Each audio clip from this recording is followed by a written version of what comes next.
Interpole की general assembly हमारे देश में हुई, उसमें नारकोटिक्स और टेरर लिंक्स पर विषय मैंने उठाया था और वहां पर भारत की ओर से आग्रह किया गया कि इंटरपोल नारकोटिक्स और टेररिज्म और नार्को के व्यापार से टेररिज्म का वित्त पोषण, ये 3 विषयों पर रियल टाइम इंफॉर्मेशन शेयरिंग के लिए एक प्लेटफॉर्म सभी देशों का बनाए तो सभी देश इससे आगे बढ़ सकते हैं और बेस्ट प्रैक्टिसेस का एक्सचेंज भी हो सकता है। यहीं पर अभी नो मनी फॉर टेरर का पूरे देश भर के गृह मंत्रियों का सम्मेलन हुआ। वहां पर भी हमने अंतर्राष्ट्रीय सहयोग के लिए, नारकोटिक्स की लड़ाई के लिए बहुत थ्रस्ट दिया गया है। मान्यवर, हमने एक संयुक्त समन्वय समिति भी बनाई है और केंद्रीय स्तर पर इसकी ढेर सारी बैठक भी की है। एनसीबी की कैडर को भी हमने पुनर्गठित किया है। 419 पदों का सृजन कर जिसमें सीनियर ऑफिसर ज्यादा है क्योंकि राज्यों को असिस्ट करना है, इसको हमने आगे बढ़ाने के लिए एक इनिशिएटिव लिया है। नार्को अपराधियों पर राष्ट्रीय एकीकृत डेटाबेस जिसका शॉर्ट फॉर्म है निदान, उसको भी तैयार किया है और हर केस की चालान और हर केस के जजमेंट को इस पर अपलोड कर प्रोसिक्यूशन के वकीलों के लिए टिप्स भी इस पर उपलब्ध है। और इसके साथ साथ inter operational criminal justice system ICJS के लिए भी जब्ती सूचना प्रबंधन प्रणाली और जेल का डेटा दोनों भी हम साझा कर रहे हैं। मान्यवर, ड्रग नेटवर्क के चार्ट को भी हमने मैपिंग कर लिया है और पूरे राज्यों में ड्रग आने का रास्ता कौन सा है और उसके नेटवर्क की संभावनाएं क्या है, उसको भी 472 जिलों में हमने मैप कर राज्यों को भेज दिया है। बहुत बड़ी एक्सरसाइज। 2 साल तक भारत सरकार के सभी अधिकारियों ने 472 जिलों का मैपिंग किया है, सर्वे के आधार पर किया है, सूचनाओं के आधार पर किया है और जो जब्ती की गई, जो केस बने गए, जो सजाएं हुई हैं और जो इंट्रोगेशंस के रिपोर्ट्स आए, ये सबको संकलित करते मैं इस सदन में बैठे हुए सभी व्यक्तियों को कहना चाहता हूं कि आप चिंता मत करिए। कितना भी बड़ा अपराधी है, 2 साल में स्थिति ऐसी आने वाली है, इसकी जगह जेल की सलाखों के पीछे। और ये सुनकर अगर किसी को इसमें से वापिस आ जाना है तो अच्छी ही बात है, आ सकते हैं। मान्यवर, NDPS के तहत हमने सीमा सुरक्षा बल, SSB, असम राइफल, ये तीनों को केस करने के अधिकार दे दिए गए हैं क्योंकि कहते हैं भाई सीमा भारत की जिम्मेदारी है, भारत सरकार की जिम्मेदारी है, निगरानी नहीं रखते, ड्रग वहां से आ रही है। और जब BSF को अधिकार देते हैं तो कहते हैं राज्यों के अधिकार ले लिए, तो BSF वहां क्या करेगी भाई? आप बताइए मुझे, क्या करेगी? मान्यवर, ये ऐसा मसला नहीं है। और BSF कौन सी फॉरेन एजेंसी है? हमारे देश के दुश्मन ड्रग भेज रहे हैं, BSF वाले पकड़ेंगे, केस करने का अधिकार नहीं है। SSB वाले पकड़ेंगे, केस करने का अधिकार नहीं है। क्या करेंगे निहत्था बैठकर? जो लोग इसको पॉलिटिकल इश्यू बना रहे हैं वो ड्रग के कारोबार का समर्थन कर रहे हैं। एजेंसियां निहत्ती होकर काम नहीं कर सकती। मान्यवर, एजेंसियों को अधिकार देना पड़ेगा और मेरा स्पष्ट मानना है कि एजेंसियों को अधिकार देना चाहिए। हमारी एजेंसियों पर, देश की एजेंसियों पर, देश का संसद को अगर भरोसा नहीं है तो किस हिम्मत से वो काम करें? मान्यवर, इसी तरह से भारतीय तटरक्षक और सारे जो कोस्टल पुलिस स्टेशन बने हैं राज्यों के, उसको भी अधिकार दिया है। रेलवे प्रोटेक्शन फोर्स को भी हमने अधिकार दिया है और NIA को दुनिया भर में अगर हमारे देश में ड्रग के कारोबार से जुड़ी हुई कोई भी इन्वेस्टिगेशन करनी है तो आज NIA दुनिया भर के देशों में जाने के लिए इसी संसद ने उसको सशक्त किया है, अधिकार दिया है और एम्पावर किया है। मान्यवर, फाइनेंशियल इन्वेस्टिगेशन के लिए भी हमने ढेर सारे एक्सपर्ट्स हायर किए हैं, वित्तीय दस्तावेजों के विश्लेषण और उस पर से तारण निकालने के लिए ढेर सारी एक्सपर्ट्स की टीम भारत सरकार के गृह विभाग ने हायर की है। रेवेन्यू डिपार्टमेंट ने कई ऐसे सारे सॉफ्टवेयर बनाए हैं जिससे सॉफ्टवेयर के आधार पर ही इसको पकड़ा जा सके। और अभी अभी जो जिक्र करते थे कि गुजरात की बंदरगाह से 3000 किलो नशा पकड़ा गया, जो आज तक का सबसे बड़ा कैच है, वो कस्टम के सॉफ्टवेयर एनालिसिस के आधार पर ही पकड़ा गया। और मान्यवर, अभी कुछ सदस्य पढ़ रहे थे, मैं इस पर कोई टिप्पणी करना नहीं चाहता, सिर्फ एक दृष्टिकोण के बदलाव की विनंती करना चाहता हूं। किस राज्य में से सबसे ज्यादा ड्रग्स पकड़े गए, उसका मतलब हम ये ना निकाले कि वो राज्यों में सबसे ज्यादा ड्रग है। इसका मतलब ये है कि वो राज्य सबसे ज्यादा काम करता है और पकड़ता है। अगर पकड़ते ही नहीं है तो कुछ नहीं पकड़ा जाएगा, तो फिर पंजाब में ड्रग ही नहीं है। अगर पकड़ना नहीं है तो आंकड़े अच्छे ही हो जाएंगे। मगर क्या इस शुतुरमुर्ग नीति से हम देश को बचा सकते हैं?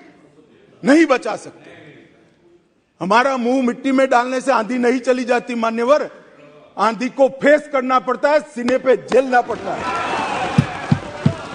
बैठ जाओ, बैठ जाओ, बैठ जाओ, बैठ जाओ, बैठ जाओ।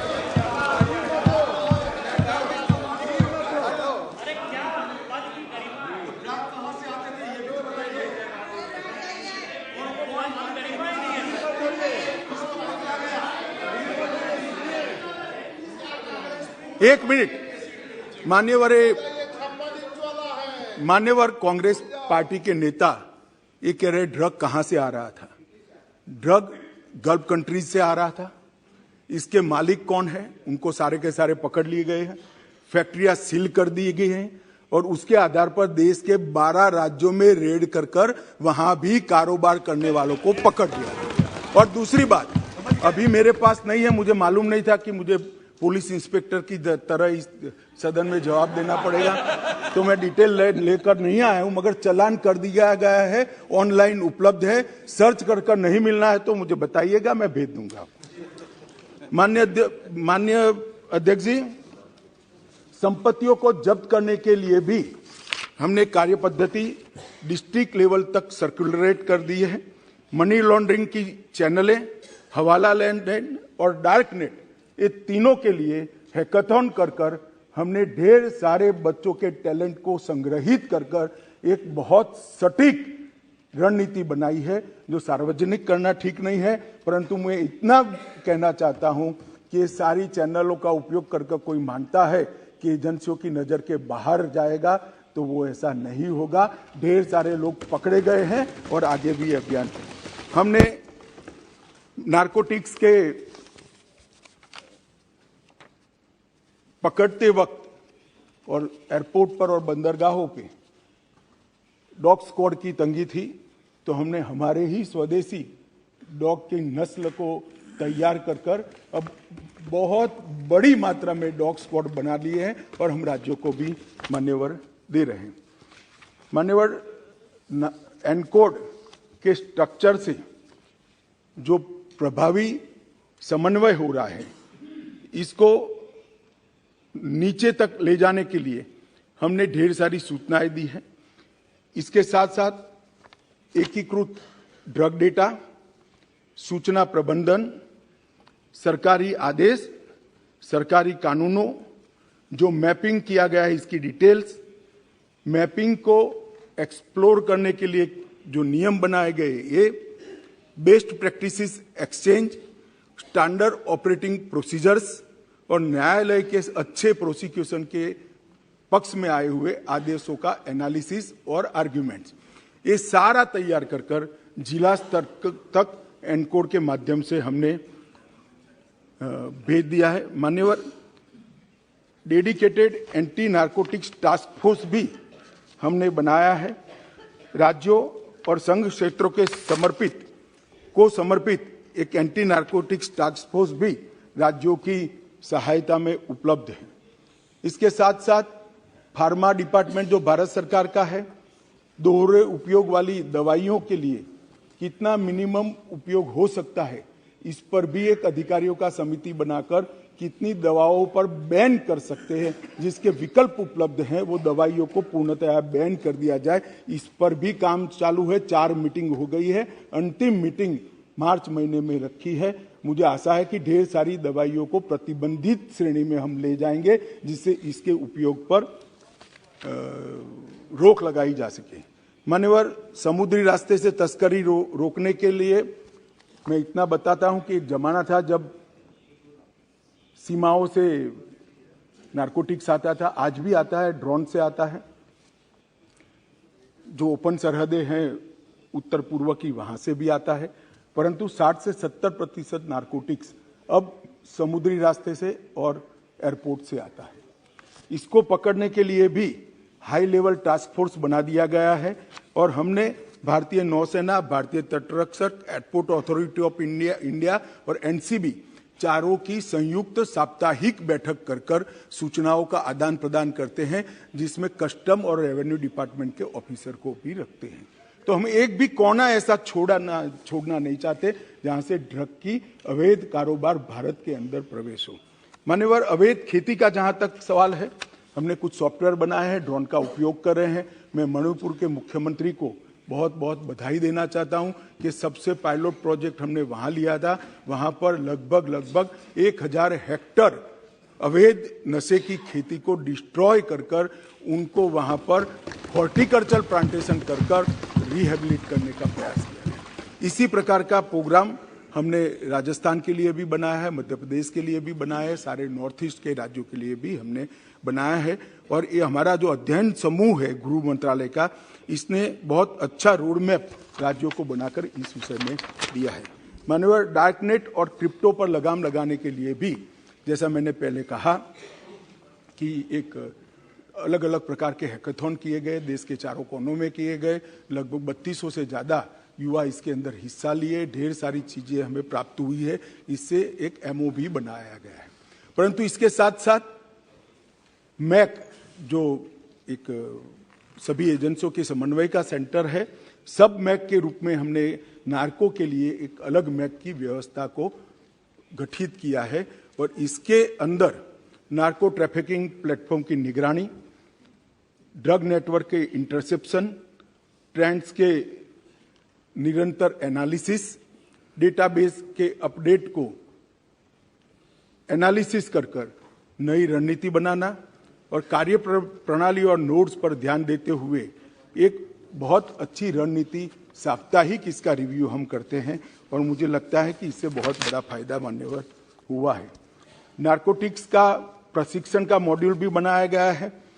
5 अलग अलग प्रशिक्षण मॉड्यूल बनाए गए हैं, जिसके अंदर नारकोटिक्स के केस को किस तरह से लड़ा जाए, चालान करने के पहले मिनिमम क्या इसके अंदर चीज़ें हमें इंक्लूड करनी है, इसके साथ साथ जब जब्ती होती है तब क्या केयर लेनी है जिसका फायदा व्यापार करने वालों को प्रोसिक्यूशन के वक्त न मिल पाए। तीसरा, पुनर्वसन के लिए भी एक ट्रेनिंग का मॉड्यूल बनाया है। चौथा मॉड्यूल इलेक्ट्रॉनिक एनालिसिस का, सारे डेटा के एनालिसिस का बनाया है। और 5वां मॉड्यूल समन्वय के लिए, अगर फिजिकली नहीं मिल सकते हैं तो ऑनलाइन समन्वय कैसे हो सकता है, इसका भी हमने मॉड्यूल बनाए हैं। और ये 5 अलग अलग मॉड्यूल का डिस्ट्रिक्ट तक का ट्रेनिंग प्रोग्राम हमने डिजाइन किया है। मैं बड़े हर्ष के साथ बताना चाहता हूं कि राज्य स्तर के ट्रेनिंग प्रोग्राम 3 दिसंबर को सारे राज्य और केंद्र शासित प्रदेश के हमने समाप्त कर दिए गए और 40% डिस्ट्रिक्ट में भी ये काम हो चुका है। नारकोटिक्स के फॉरेंसिक के लिए भी एनसीबी और नेशनल फॉरेंसिक साइंस यूनिवर्सिटी के बीच में हमने एक